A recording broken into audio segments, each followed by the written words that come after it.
નમસ્કાર દર્શક મિત્રો, આપ જોઈ રહ્યા છો સંવાદ ગુજરાતી। શ્રી સ્વામિનારાયણ સંપ્રદાય દ્વારા આજ રોજ આંતરરાષ્ટ્રીય મહારક્તદાન કેમ્પનું આયોજન કરવામાં આવ્યું હતું। શ્રી સ્વામિનારાયણ સંપ્રદાયના શ્રી લક્ષ્મીનારાયણ દેવ ગાદીના પરમ પૂજ્ય ધર્મ ધુરંધર શ્રી 1008 આચાર્ય શ્રી અજેન્દ્ર પ્રસાદજી મહારાજની પ્રેરણાથી આજ રોજ 7 દેશોમાં એક સાથે 115 ઉપરાંત વિવિધ સ્થળોએ આંતરરાષ્ટ્રીય મહારક્તદાન કેમ્પનું આયોજન કરવામાં આવ્યું હતું। ભગવાન શ્રી સ્વામિનારાયણ શિક્ષાપત્રીમાં કરેલી આજ્ઞા અનુસાર વડતાલ શ્રી લક્ષ્મીનારાયણ દેવ ગાદીના શ્રી 1008 આચાર્ય અજેન્દ્ર પ્રસાદજી મહારાજની પ્રેરણા અને આજ્ઞાથી સ્વામિનારાયણ સંપ્રદાય માનવ સેવા અને સમાજ સેવામાં કાર્યરત રહે છે। 200 વર્ષ પૂર્વે એટલે કે સંવત 1881ના કારતક સુદ બારસના દિવસે ભગવાન શ્રી સ્વામિનારાયણ પોતાના વરદ હસ્તે સંપ્રદાયના મુખ્ય કેન્દ્ર સ્થાન એવા વડતાલ ધામમાં શ્રી લક્ષ્મીનારાયણ દેવ, શ્રી હરિકૃષ્ણ મહારાજ, શ્રી રાધાકૃષ્ણ દેવ, શ્રી ધર્મદેવ, શ્રી ભક્તિ માતા સહિત વાસુદેવ નારાયણની સ્થાપના કરી હતી, જેના 200 વર્ષ થાય છે। તેની સાથે સાથે શ્રી લક્ષ્મીનારાયણના દેવ ગાદીના પીઠાધીશ્વર પરમ પૂજ્ય ધર્મ ધુરંધર શ્રી 1008 આચાર્ય શ્રી અજેન્દ્ર પ્રસાદજી મહારાજ શ્રીના પ્રાગટ્યના 75 વર્ષ થાય છે, જેના ઉપલક્ષમાં સંપ્રદાયના દેશ વિદેશના વસતા શ્રી ધર્મકુળ આશ્રિત ભક્તો દ્વારા વડતાલ ધામ દિવ શતાબ્દી મહોત્સવ અને પરમ પૂજ્ય આચાર્ય મહારાજ શ્રી પ્રાગટ્ય અમૃત મહોત્સવ વર્ષની ઉજવવામાં આવી રહ્યો છે।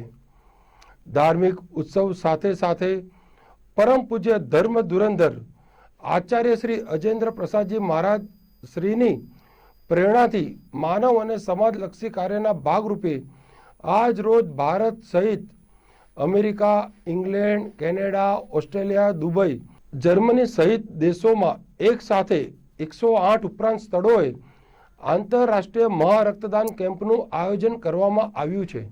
મૂળ સ્વામિનારાયણ સંપ્રદાય વડતાલ દેશ વિદ્યમાન આચાર્ય મહારાજ શ્રી અજેન્દ્ર પ્રસાદજી મહારાજ શ્રીનો 75મો જન્મોત્સવ સાથે લક્ષ્મીનારાયણ દેવ વડતાલ દેશમાં આજે 200મો કહેવાય ને વાર્ષિક પાટોત્સવ આવી રહ્યો છે, શતાબ્દી મહોત્સવ। એ નિમિત્તે ભારત અને વિશ્વના બીજા 7 દેશો સાથે મળી એક જ દિવસ એક જ સમયે આંતરરાષ્ટ્રીય મહારક્તદાન કેમ્પનું આયોજન કરવામાં આવ્યું। આ પૂજ્ય લાલજી મહારાજ શ્રી નૃગેન્દ્ર પ્રસાદજી મહારાજ શ્રીની આજ્ઞાથી લાખો યુવાનો જ્યાં જ્યાં યુવક મંડળો ચાલે છે, લાલજી મહારાજ શ્રીની આજ્ઞા પડે ત્યારે સેવાનું કાર્ય હોય કે ધર્મનું કાર્ય હોય, તમામ યુવાનો આમાં જોડાય અને આંતરરાષ્ટ્રીય મહારક્તદાન કેમ્પને ખૂબ સક્સેસ બનાવવામાં મદદ થઈ છે। આજની વાત કરીએ અમદાવાદથી હું બોલું છું, તો અમદાવાદમાં અમારા ધર્મકુળ આશ્રિત યુવક મંડળ દ્વારા 1008 બોટલનો અમે અહીંયા સંકલ્પ કર્યો હતો। 1008 બોટલનો અમે ટાર્ગેટ પૂર્ણ કર્યો છે। તમામ સ્થાનિક સંસ્થાઓ, સામાજિક સંસ્થાઓ, તમામ આગેવાનોને ખૂબ સાથ સહકાર્યો છે અને ખાસ ધર્મકુળનો રાજીપો, કેમ કે આચાર્ય પદ એ સ્વામિનારાયણ સંપ્રદાયમાં બહુ મહાન પદ છે, મોટું પદ છે। તમામ સંતો હરિભક્તોના ગુરુ તરીકે આચાર્ય મહારાજ કહેવાય અને એમનો જન્મોત્સવ નિમિત્તે આવું કાર્ય થતું હોય તો તમામ ભક્તોને આનંદ ઉત્સવ હોય અને તમામ લોકોનો સાથ સહકાર હોય। અને આ સિવાય પણ અમારી ઘણી પ્રવૃત્તિ થાય છે, જેમ કે 72મો જન્મોત્સવ હતો તો 72,000 વૃક્ષો વાવી અને અમે પર્યાવરણની સેવા કરી હતી। આ સિવાય જ્યારે કુદરતી આફતો આવે છે તો ફૂડ પેકેટ છે, શિયાળાની ઠંડી હોય તો બ્લેન્કેટ વિતરણ છે। આ સિવાય અમારી એસવીજી દ્વારા ઘણા બધા કાર્ય થાય છે। એસવીજીના ટોટલી લાલજી મહારાજ શ્રી નૃગેન્દ્ર પ્રસાદજીની આજ્ઞાથી એ તમામ સેવાકીય પ્રવૃત્તિ થાય છે અને આ કાર્યમાં પણ તમામ લોકોનો સાથ સહકાર્યો છે। ખૂબ ખૂબ આભાર।